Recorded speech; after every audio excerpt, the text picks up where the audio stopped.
We are following breaking news for you coming out of Santa Fe. Mexico State Police have been involved in a shooting overnight that we know has left one woman dead and a man hurt. News 13's Samantha McDonald is live in Santa Fe as she's at the Herb Martinez Park with more information. Samantha, what have you learned about this so far?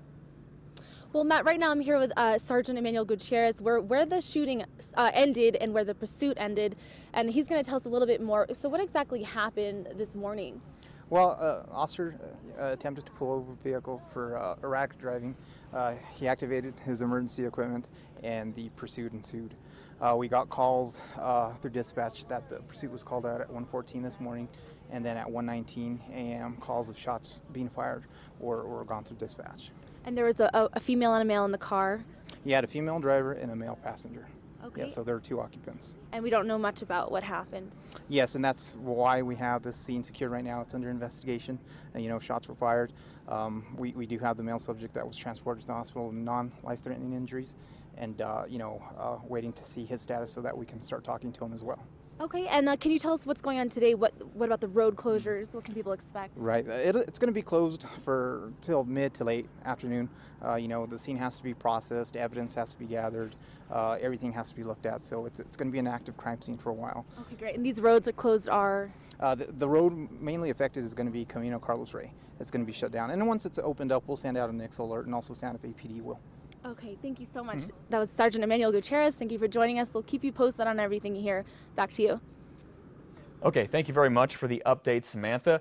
Thank you to Sergeant Gutierrez for sharing that information with us. Again, a woman is dead, a man is hurt. Stay with News 13 for updates on this. You can always get the latest on our website at krqe.com.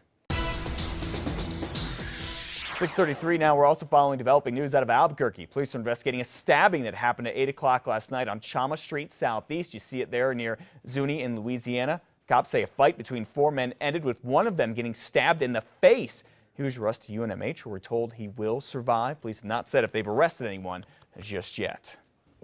A teacher's aide in Hobbs is in a lot of trouble this morning. And you will not believe why. It's because she got into a fist fight with the parent at a kid's soccer game.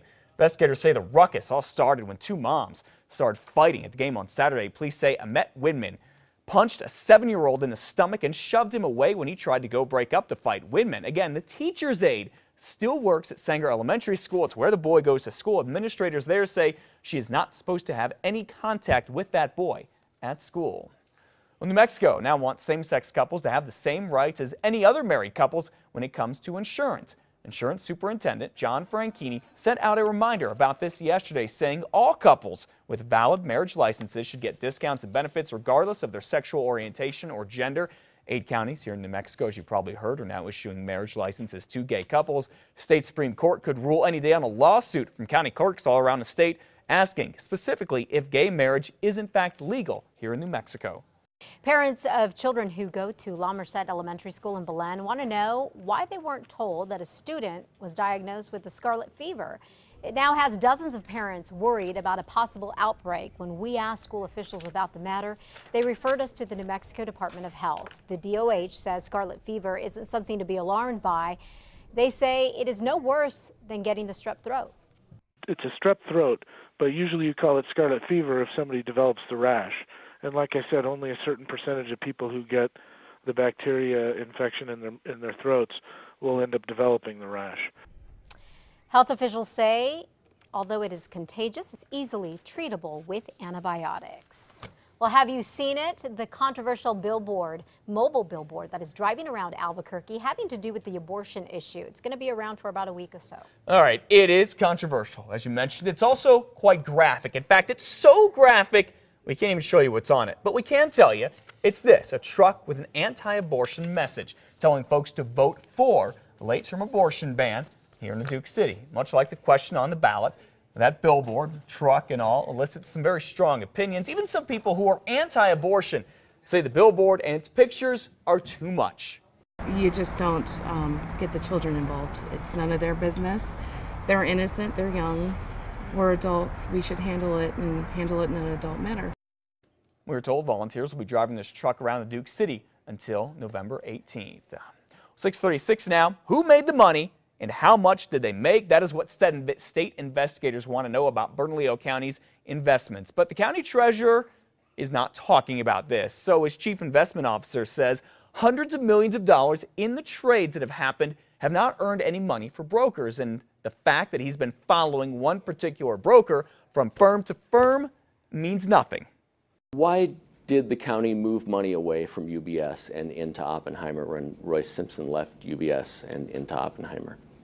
We didn't move money. You did. No. You moved $75 million from UBS within about 2-3 months of Royce Simpson leaving that job and going to join Oppenheimer.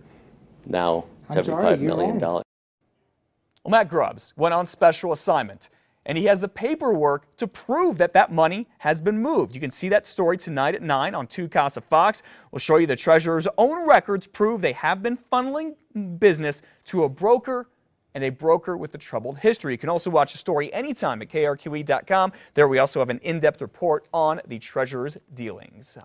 An unusual crime spree hit up an upscale neighborhood in Albuquerque earlier this week. On Tuesday, Albuquerque had 34 break-ins to cars all across the city. And take a look at this. 16 of those, basically half, were in or around the Ventana Ranch neighborhood. That's a surprise to police and neighbors there because the streets are typically some of the city's safest. APD Commander Joe Chrisman tells us that investigators think it was one thief or crew working together because of the timing and how close all the crimes happened together.